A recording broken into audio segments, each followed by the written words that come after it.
49% asked a friend, 44% the internet, nearly a third talked to the GP. Worryingly, a fifth of the sample, over a fifth of the sample, didn't ask anyone for help.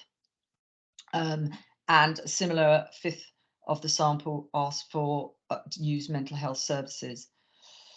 So that's concerning from that we, and that is also a consistent finding that LGBT young people are less likely than cis or heterosexual young people to ask for help when they've got mental health problems. Next slide, please, Shelley. You've missed one. Thank you. We were also interested in why it was with this sample, why it was they didn't ask for help. And so you can see on this slide that 49, so nearly half of the sample ticked the box to say that they didn't ask for help when they were struggling with their self-harming feelings and suicidality. They didn't want to be seen as attention seeking. Nearly a half didn't want anyone to worry about them. So both, I didn't want to seem to be attention seeking is really our interpretation of that is young people feeling that their mental health problems are not important or won't be taken seriously. I didn't want them to worry about me, again, sort of dispelling that stereotypical myth we have about teenagers who don't really care about anyone else but themselves. Again, over a third of the sample didn't ask for help because they felt ashamed about the self-harm feelings and suicidal feelings. So again, that's stigma around mental health. A third didn't ask for help because they thought the family might be disappointed, again, dispelling a sort of stereotypical myth that young people wouldn't care about the family or not bothered. They didn't want to be judged. And then a quarter of the sample saying, I thought I wouldn't be taken seriously, or I didn't want anyone to know about my sexuality or gender. So quite a compounding number of factors there, forming a solid barrier to why young people, LGBTQ plus young people, might not ask for help. The combination of the stigma around being having a mental health problem, concerns around their sexuality and gender identity and how others might perceive or deal with them in relation to that, and also being young and feeling like their emotions wouldn't be taken seriously. Next slide, please, Shelley. We also found from this study, in terms of we wanted to know, for those that did ask for help, was that help useful? So you can see on this slide there are the sources of help that LGBTQ plus people used, and in the first instance, those 3/4 of those people who had contacted an LGBTQ specific youth group found that helpful in terms of their mental health. 3/4 of the sample found the internet that asked for help helpful. Again, friend positive, nearly 3/4 helpful. Partner or boyfriend or intimate partner, less so. Parent carer, only half found helpful. GP, only half of the sample that asked for help found helpful, the service helpful. And again, mental health services, less than half found that helpful. So what we know, next slide, please, Shelley. So what this study, the Queer Future study, is saying, yes, we know that LGBTQ plus young people have a much stronger likelihood of having poor mental health in comparison to their cis and heterosexual young people. We know this starts early on. We know a little bit about how they're accessing support, mainly that they're not, or when they do, they don't do that until crisis point, and there are quite a few barriers in relation to them engaging with services. So what this study aimed to do was improve the provision of mental health early intervention support for LGBT young people. And we wanted to work out what worked best for supporting those aged between 12 and 25 in terms of their common mental health problems. And also we wanted to work out how we could encourage those LGBT young people to access services. So I am now going to hand over to Rachel, who is a senior research on the study, and she's going to tell us a little bit about what we actually did and how we got to this model before Felix then goes through a bit more to the model. Okay, over to you, Rachel. Thanks, Liz. Next slide, please, Shelley. Hi, everybody. So as Liz said, I've been the Senior Research Associate on Queer Futures 2 since it started. So what that means ultimately is I've had the absolute privilege of being involved with the whole process, and I've had the privilege as well of working closely with the organisations who've been involved in Queer Futures 2 to work out what the best types of mental health support is for LGBTQ+ young people. So I'm going to give you a bit of an overview of the method to start with, as you can see on this slide. So we've tried to indicate here that there was 3 key phases. So the first phase was a systematic review. And out of that systematic review process, we created a prototype model for what works best. So the QR code you can see on the slide there underneath phase 1 links you to the academic journal article that we had published that will fully kind of give you all of the summary of the findings from the systematic review. And the systematic review focus was on the existing evidence about what works best for supporting the mental health of LGBTQ+ young people. And ultimately, as a quick overview of that, what we found was that the evidence about what works best is limited. As Liz has highlighted, there's a lot of evidence around the kind of mental health inequality experience for LGBTQ+ young people, but less about what actually would work to be helpful. So we started that part first, and kind of in parallel with that, we also did phase 2, which, as we've referred to here, it was a service mapping. What we got out of the service mapping process was a database of LGBTQ+ young people's early mental health services. So I'm going to tell you a little bit more about that in detail in a moment. And both of those phase 1 and phase 2 that were operating in parallel informed then very specifically what we did for phase 3, which was kind of the, I suppose, most substantial part of Queer Futures 2 in terms of the length of time and the engagement with services. So the phase 3 was a case study evaluation. And I can just see that Felix is popping the links to those papers in the chat at the moment as well, which is great.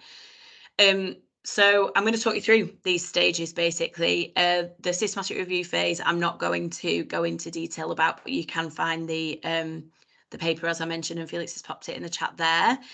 Just to stress also, LGBTQ+ young people have been involved in the project throughout. So right from the very beginning, we worked with LGBTQ+ youth groups specifically to kind of devise the resources and materials and get their feedback on everything that was happening.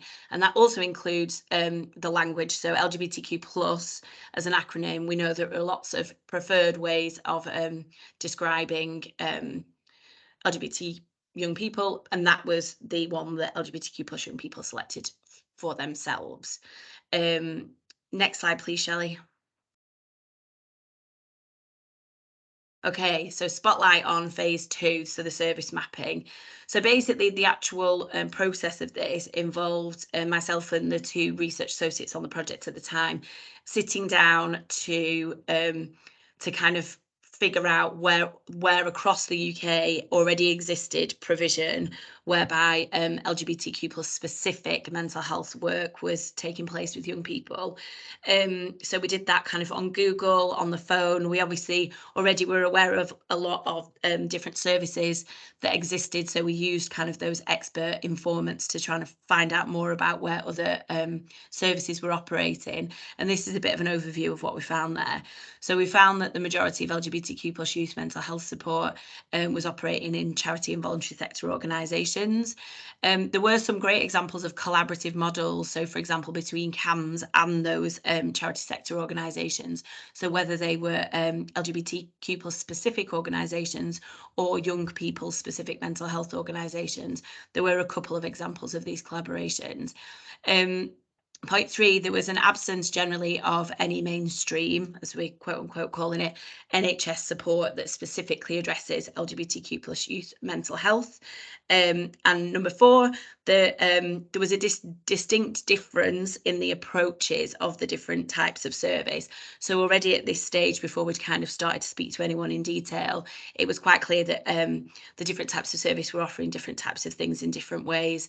So one of the key things that we found, and it is mentioned in the mapping study that there's a link to in the chat there, so we had that published in a journal, was that we actually did a freedom of information request for information about service provision from the NHS, and there was some kind of difference in the responses between NHS sites, for example, and other types of service, whereby there was kind of a contrast between the affirmation, specifically very active affirmation of LGBTQ plus identities, that being really important, and not the idea of treating everybody the same. So obviously, because the NHS is open to everybody, free at the point of access, there was some kind of difference in approaches that are described in more detail in the mapping study paper, if you're interested to read it.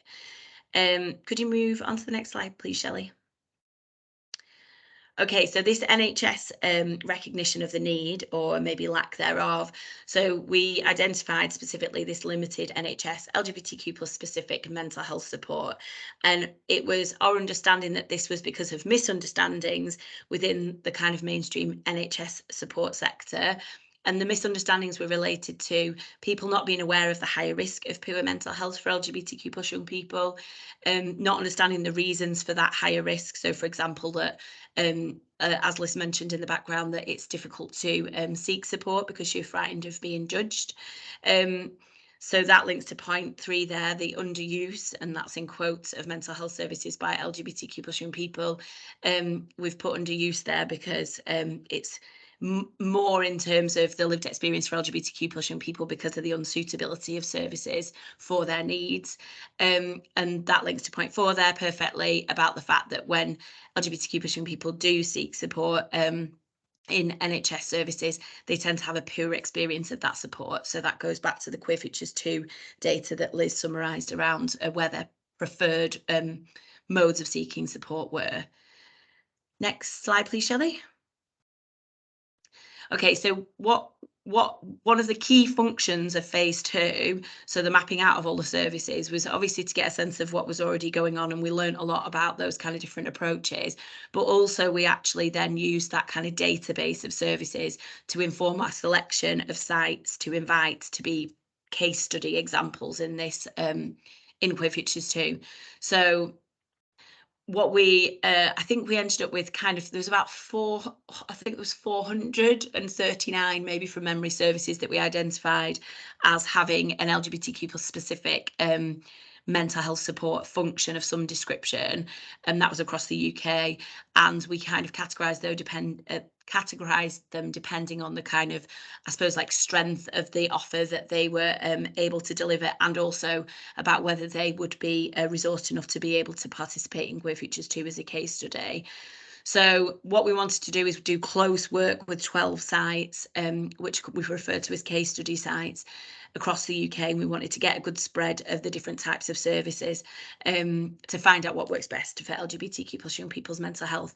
And so we wanted to find that out from both the people that provide the services, but also directly from LGBTQ plus young people. And we also did some work as well with family members. On top of those kind of like direct interview and engagements we did with the human people, we also did a lot of analysis of the documents. So the services supported us to access all of the information that they might provide to LGBTQ plus young people. Also, we obviously have the kind of things like their websites and the presence of the services, where we could see for ourselves the type of ways that they present the support that they're offering.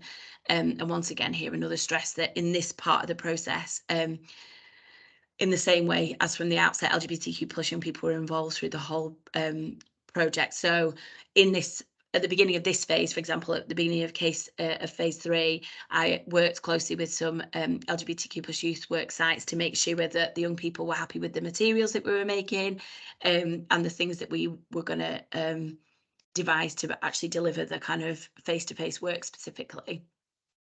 Next slide, please, Shelley. And what we came out with, so after collecting this absolutely ginormous amount of data to stress, which is wonderful and great, but is huge, we did an analysis both of the sites individually and then across all of the sites as well. So we drew together all those lessons learned, and we've created this model. So this is an interactive model which is available on the Queer Futures 2 website, and all those boxes and bits that you can see that are labelled and the numbers, you can click on them and that will give you more information. So we refer to this as an intersectional youth rights model for what works to support LGBTQ plus young people's mental health. And for example, one of the things I'll just mention here is say if you were to click on accessibility, in terms of thinking intersectionally across all of this work, really. So the intersectional and the youth rights are at the top. I hope you can see my hands because I'm demonstrating with the idea that those kind of are the foundations that flow through all of the things that are being offered on top of that. So these principles within the model, like safety and agency, and that also relates to accessibility. So if, for example, you look at accessibility, if you go online to look at the model, you'll be able to see that we are suggesting that accessibility operates across different levels. So both from the infrastructural stuff around, like, I don't know, transport access, but down to those kind of more interpersonal ways of interacting and making sure that LGBTQ plus young people feel like they definitely are welcome and included in services. So this is a huge model with loads of information in it and loads of examples from LGBTQ plus young people and staff directly. And it's also laid out around whether you're a young person, whether you're a commissioner or policymaker, and whether you're a service provider. So you can explore that in your own time forever. But I'm going to hand over to Felix, who's going to tell you a little bit about some of the kind of components of the model in an interactive way. So take it away, Felix. Thank you, Rachel. So there were a couple of activities that we had for today. I think if it's all right with you, Liz and Rachel, I'm going to skip our kind of defining principles activity and maybe just spend some time looking into recognition in depth, both nodding, so that seems okay. So I put the link to the interactive online model into the chat. I can see some questions coming in there as well, so we'll come back to those later. I'm going to try to move through these elements to keep as much time as possible for questions at the end. But as you can see, there's kind of, we wouldn't be able to cover every single one of the principles in one webinar. So we're going to spend a bit of time looking at recognition specifically. Shelley, if you could go forward to slide 17. Thank you. Before, Felix, do you want to just give people the QR code for the actual interactive site? So if you go back a slide. Yeah. So I've put the link into the chat, just the direct. Oh, okay, brilliant. Sorry, I missed that. No worries. So after we'll kind of go into some of what we found around recognition in a moment, but first we wanted to find out a bit about what would come to mind for people in terms of how services could uphold recognition as a principle. So just to introduce that quickly, so how we've defined it, a kind of shortened version of the definition that we put together for recognition, is that there is no fixed way to be or become an LGBTQ plus person. Support should actively affirm diverse LGBTQ plus identities and recognise the harms of this affirmation being denied. So we're inviting all of you to post into the chat some of the things that come to mind, and then we'll move on to some of what we found. I'm just going to keep an eye on the chat for a minute to see what kinds of things people come up with.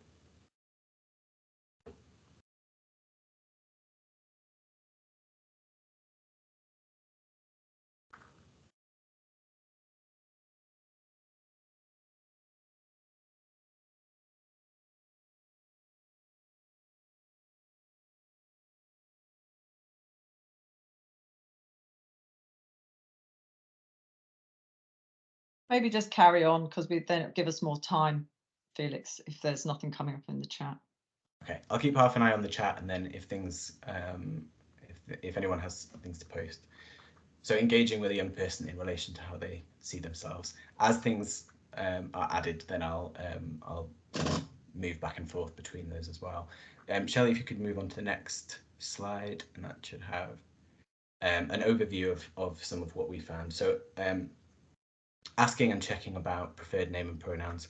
So we have this on the slide around checking pronouns and names at the start of each session, but also doing this in a way that recognises change and exploration and affirms young people's ability to try different things. So that one of the things that we found with recognition was that outside of, well, sometimes inside services, but in kind of day-to-day life and in lots of different spaces, that there's a lot of kind of certainty and fixedness that is demanded of LGBTQ plus young people in terms of explaining and communicating their identities to other people.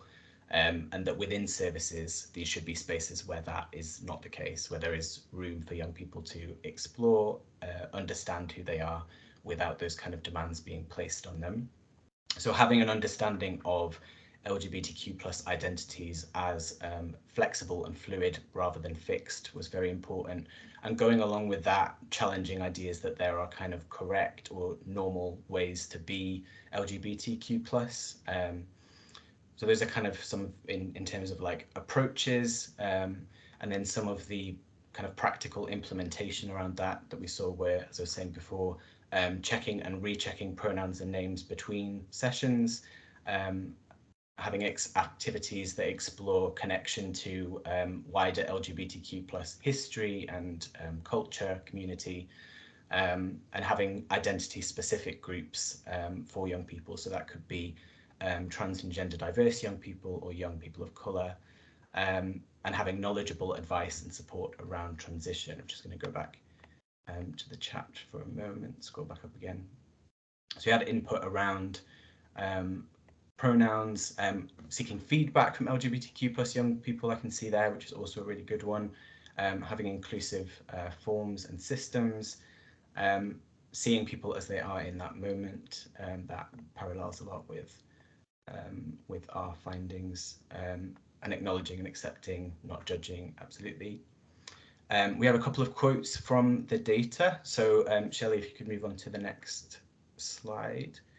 So we have a quote from a young person here from one of our case studies, and they said that you don't have to be a stereotypically masculine trans man or feminine trans woman. You can be whoever you are without judgment. You can use whatever name and pronouns, and for many it's the only space they can use the name and pronouns they identify with. So having space away from some of the kinds of pressures that might be faced in other areas of life or from other people outside of the service. Shelley, if you could move 2 slides ahead. So we have a staff quote here as well, but I'll move on to the next slide after this. Could I go to the next slide, Shelley? Thank you. So just to finish with, I'm going to just do a quick nod to some of the resources that we have coming out soon. So one of the outputs that we've been working on is a commissioning guidance resource. And this is going to include a checklist that breaks down each of the key principles in the overarching model into specific action points or things to look for in a service. So that's been designed with a kind of NHS commissioning guide, readership in mind, but it can be used and be useful across different settings and people working in different capacities as well. So definitely something to engage with if that is you, or if it seems like that could apply to your work. We have a preview of that checklist before the finalised version and the guidance, which is due to be finished at the end of this month, so coming soon. I'll just pop the link to that preview checklist into the chat, so people can have a look at that. And then I think if we leave it there, then that leaves a decent amount of time for questions as well. Yeah, so that's it for me for the time being. Shelley, can you put it onto the last slide with the other resources on? Yeah, just there. So that QR code takes you to the model, the interactive model, where you can explore all the different principles. That's where, and the website there is where the guidance for the commissioning will be, and other resources. Okay, so that was a bit of a whistle-stop tour of a very long study and a very and quite a large outcome in terms of the model.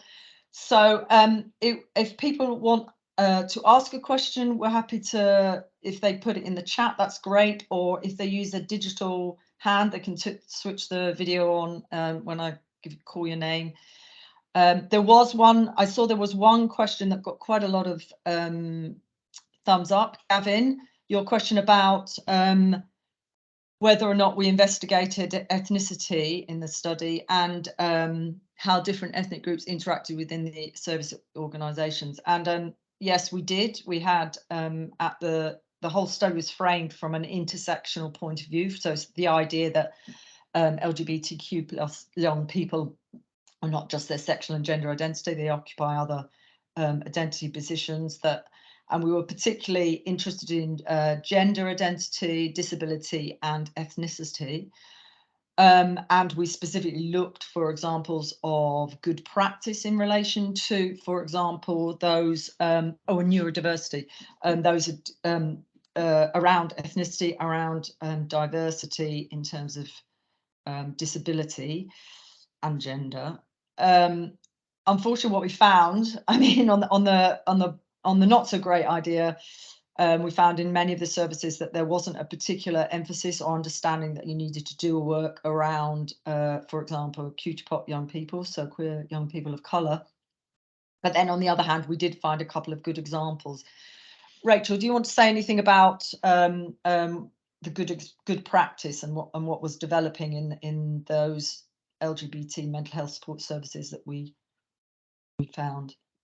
Yeah, so just to say, I've just popped the intersectionality principle from the module directly into the chat there, because that like specifically explains how we were defining intersectionality, and it also indicates the emphasis that we made on centralising the relevance of racism across all of our work, including acknowledging and I suppose analysing for absence, so the absence of things like specific support for queer and trans people of colour, but also acknowledging as well the privilege of whiteness across a lot of the services. So some of the great kind of examples that came out of different services was whereby there were either very specific provisions for QTPOC young people, so that's queer, trans and intersex, Black people and people of colour. So whether it was either that or that there was specifically a recognition in a lot of the conversation, I suppose, about the fact that there was a privilege of white staff and young people in the service, and how that might function in a way that is a barrier to people who were a kind of non-white British LGBTQ plus young people. So that was one of the key parts of our intersectional approach, and the others, like Liz says, was to try to kind of analyse and read across all of the different types of experiences and intersections of oppressions that LGBTQ plus young people might face. So being really aware, I suppose, that to not work and reinforcing the idea that LGBTQ plus young people are one kind of homogenous group and they're all experiencing a lot of different things and oppressions based on different identity characteristics. So I can see, Gavin, are you wanting to ask another question or respond? Please do. Thanks, Rachel. Yeah, I'll stop. Yes, yeah. Hi, Gavin. Hiya. Nice to see you. Nice to see someone else. Hello. Hi. Yeah, thank you very much. If I could respond, well, I mean, I don't know if it's something you came across, but what particularly would interest me is to hear how young people's reaction to facing dismissal in health services might be. And I'm very much aware that, for example, a reaction of anger on the part of someone of colour is often seen as a very different response to a reaction of anger of someone who is white. And we know all this when we look at things like neurodiversity and how people are positioned. So I'm just wondering, I can envisage a situation where someone is frustrated and that frustration comes out in a particular way, and whether that is something that is understood, because the differences between, or the lenses between of the differences in lens between young people of color and young people who aren't of color who identify as queer is massive. And that, you know, can't be underestimated. Yeah. So I just wanted to follow up with if there's anything about reactions from services to those young people. Thanks, Gavin. Rachel, sure. Yeah, I was just going to say, so one of the things, Gavin, is that we had the privilege of working with services that as good examples. So one of the key things across all the services was that because they largely took what we've also got in the model, which is an emotion-centered approach. So rather than so across the 12 case study sites, I would say that there was a very good awareness of those discriminatory norms that would create a difference in understanding, like expressions of anger, for example. But also what was key across the services that we work with is that they also spoke in emotion-centered language a lot of the time, including those kind of quote unquote bad emotions like anger. So I think that had a helpful function. I think a lot, so where we were hearing, because we were on the what works best mode, which was wonderful, a lot of what you're describing, I suppose, was we heard versions of it from, I suppose, for the reason that the LGBTQ plus young people were then in the service that we were talking to, if that makes sense. I don't know if that makes sense. Liz, say if that makes sense or not. Does to me, but yeah. Yeah, Gavin, good.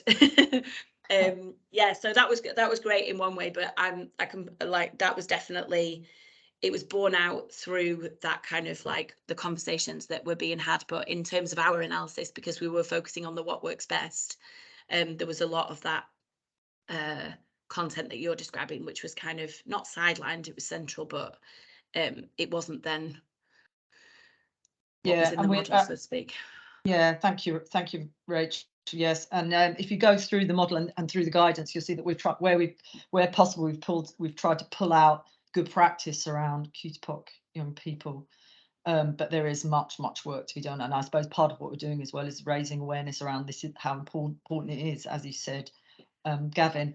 Okay, I'm just looking at a question that's got 3 thumbs, so I'm considering that as a priority, and this is about thank you, Anna, about the saying a bit more about the participation of LGBTQ young people in the development of the project, and were they involved beyond feedback and consultation. The short answer is yes, they were, and they were involved in actually right at the beginning of starting the research grant. So that's about questions and what's important, so that there was some prioritization they did then, and they were involved all the way through. We both had a young person LGBTQ plus young person on the research study, and then we worked with an advisory group in a sense, online and offline. I'd like to give you an example of how much we worked with young people. Rachel, would you like to say a little bit about the board game? At least you could talk about it. We didn't use it in the end because of COVID, but perhaps you could say. I would love to say a little bit about the board game. So because exactly as Liz described, so when we were first planning all the project, the phase 3 parts of all of the work in case study sites was intended to be in person. And so the ways that we'd kind of tried to figure out the best way for working with LGBTQ plus young people in the settings that we were going to be working in was to obviously go there. So I spent a lot of time going to different services and meeting different groups of young people to find out what they would like to do. And one of the things that was popular across a lot of the groups was board game clubs and board game activities. So what we thought might be a good idea is to see if we could create a board game as a way to do the data collection, quote unquote. So that's what we did, which was wonderful. So I spent multiple sessions going back to work with an LGBTQ plus youth group and devise a board game that would allow us to have a conversation that was less threatening than a one-to-one kind of conversation, and it was quite fun, and it would mean that everyone was all together about the experience of navigating services, and then the kind of things that work best for them to be able to use mental health services. And then literally we were just about to start our first interview. My first interview was the day of the first national lockdown. So of course we all know how has unfolded ever since. So we then went back online to some of the groups to kind of reformulate our materials and change them from the joyousness of the board game into something else appropriate, which was we work with a couple of youth groups to determine how they were most comfortable engaging, especially at that early point of the pandemic. Instagram was, I think, the leading one, but because there was data security kind of challenges with that, we actually selected WhatsApp because at the time that was the most secure of the versions. And then we also worked with LGBTQ+ young people to make sure with the questions we made like image questions, and we also put all of the participant information that you usually get in a big long boring a bit impenetrable sheet. We made a video out of that, so that was something that they could click on in the WhatsApp and watch the video, and it was audio described and that kind of thing. So they're just some of the ways that we kind of listened, I suppose, and tried to respond to what we were asked for, even though the pandemic thwarted us. It did thwart us. It did. Someone's asking if the board game is available for school staff to facilitate conversation with young people, and it is certainly something that we are thinking about, because we've had quite a similar response about when people have actually seen the board game, people thinking it'd be useful to be able to have a way of having conversations with young people, which is actually what it was designed for. The other thing to say about young people who are involved in, we're producing a Know Your Mental Health Rights video, which will be which is made with some of the services that were involved in the study, and that will the young people are involved in that, and that will be available on the website like everything else at the end of November. I'm just going to, there's two questions here. So there's one around the experience of neurodiverse young people and what works to support them. So yes, that was very important. Felix, do you want to say a little bit about some of the good practice that we uncovered around supporting those who are neurodiverse? Yeah, sure. I feel like also there'll be parts of this that maybe that Rachel can chime in on as well. But across the case studies, or one of the case studies in particular had done a lot of development work around autism in particular, and neurodiversity, and integrating that into how the service was delivered. So they'd set up within the space a quiet room. But across other case studies, there were examples of integrating mechanisms around timeouts and kind of quiet times if a young person was overwhelmed or having a kind of sensory overwhelm. So having that as a kind of mechanism, whether that's timeout cards or you know, specific quiet spaces that were for that purpose. I think also there's a video produced by one of the case study sites that features autistic LGBTQ+ young people talking about their own experiences, which I can add that clip into the chat as well for people. I don't know if Rachel, you want to expand on that particular case study.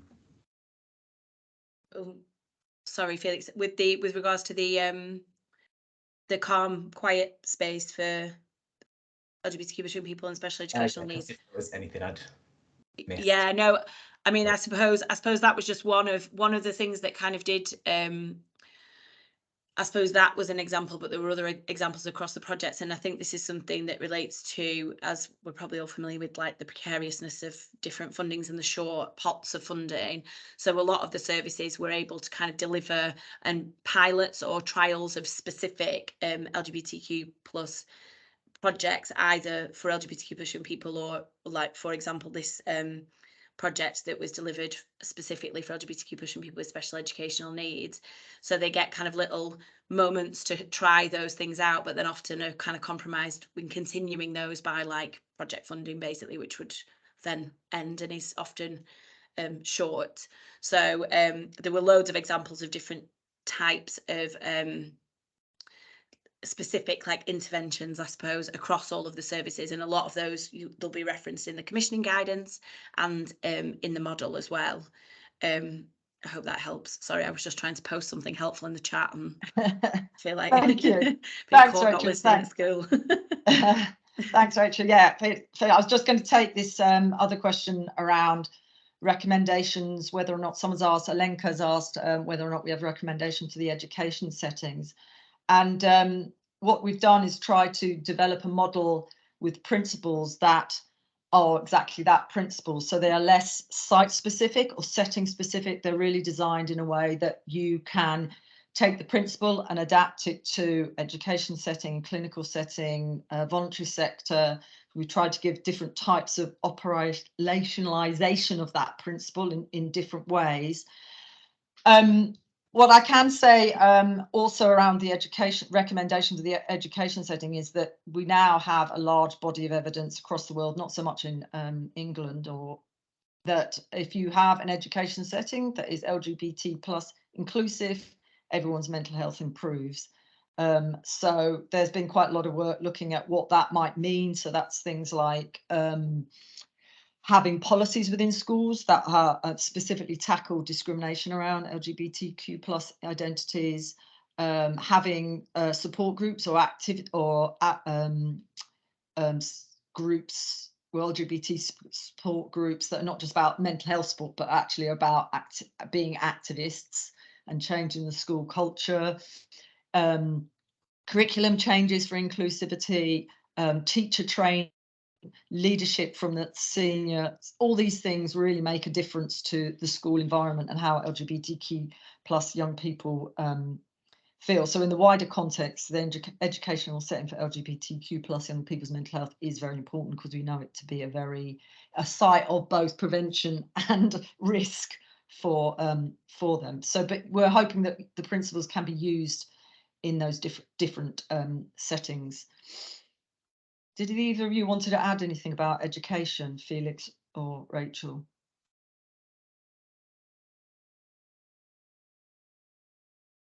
Okay, go ahead, Rach. No, I was just going to reinforce what you were saying, really, about the ways that we've attempted to give examples of how you could do the principles, but across all of the different types of sector or service. But there was generally across all of the working that I did with all the different services, there was a recognition, obviously, of a lot of the, I don't just want to say challenges, but the kind of dynamics of working across sectors, basically, and how those things can be a bit tricky sometimes. And so, like, we're hoping that obviously our kind of suggestions are things that you can do in your way, depending on whatever that is within the service.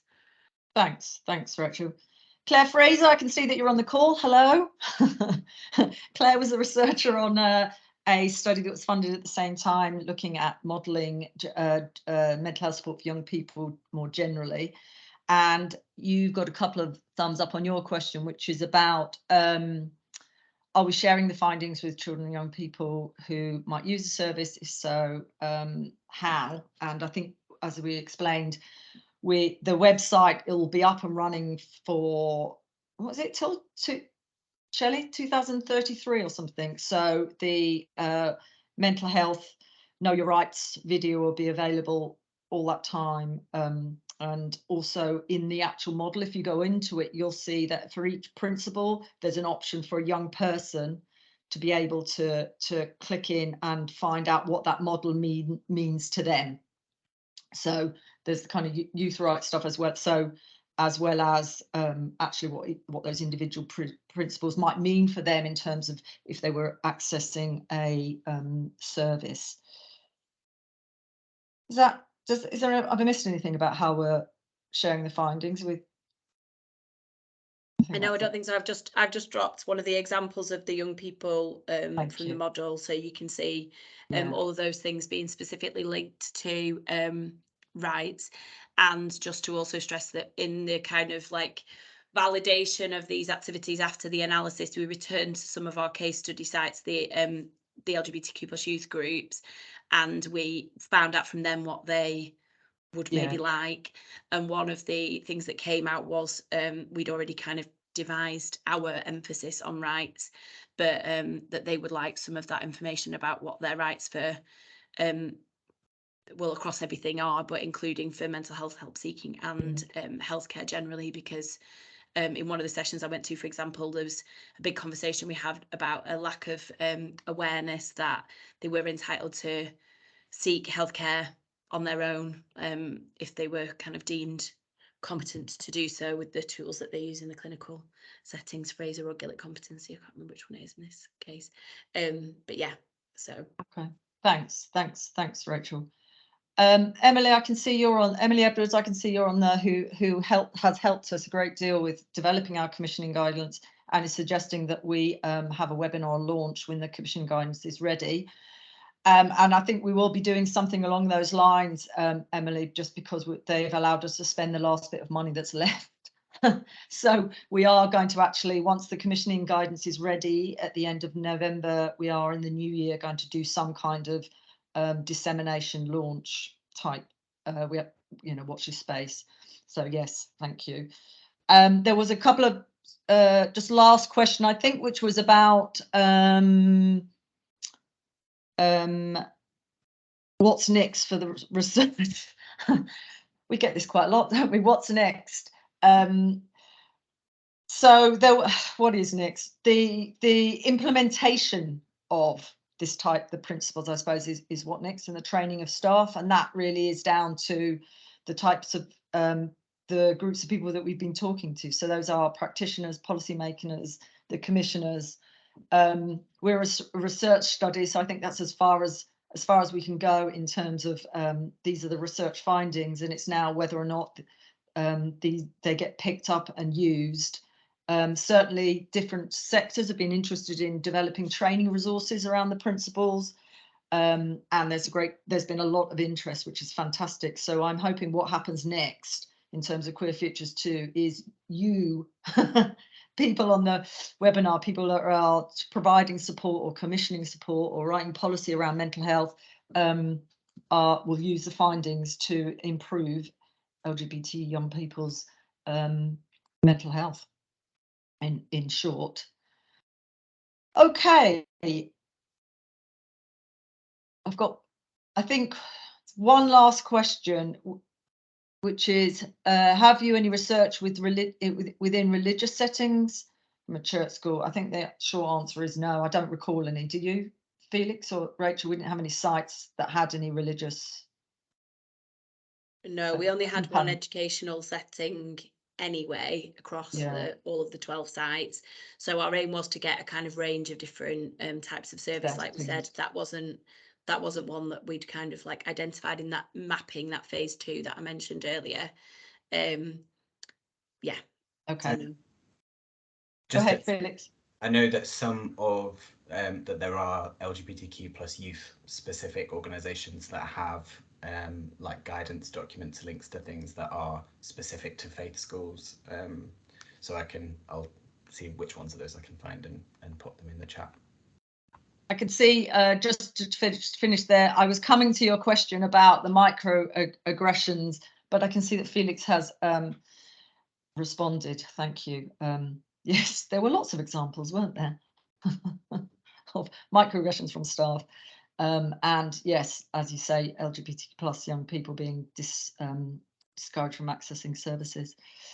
Right, we're now probably 30 seconds from the end of the from the end of the webinar. Thank you very much for all attending, and I have to, just to reiterate how important it's been that people have engaged with the findings of the study, and we've been doing a whole rolling programme of webinars geared towards NHS England, OHID, etc., and having between 200 and 400 people on these webinars. So I think the findings of the study and the documents and the outputs that we've produced are going to be used widely, hopefully, and I hope you'll find them useful as well. And everything will be on the website, so it's all easy to find, free. You'll find all the things that we've been talking to you. Yes, thank you, Emily. So please feel free to go back to the website at the end of November when everything will be up there, but the interactive web model is ready and waiting. So thank you all for attending. I'm going to close the show. The slides will be circulated. We also, I'm sorry, we'll be sending you a tiny short questionnaire with 5 questions that just really helps us to convince the university that these are good research projects to do, if we can tell them that people have taken note and want to do something with the findings. So apologies for that, and if you've got any queries or questions, you can contact us via the website. You can sign up for alerts as well for future, I don't know about events, but the publication of the resources anyway. Okay, so I'll say goodbye to one and all. Thank Bye-bye. you, everybody. Thank you. Can the team Thanks. stay on? Thanks, Thank you. bye. Bye. Oh, South Wales, that's a shame.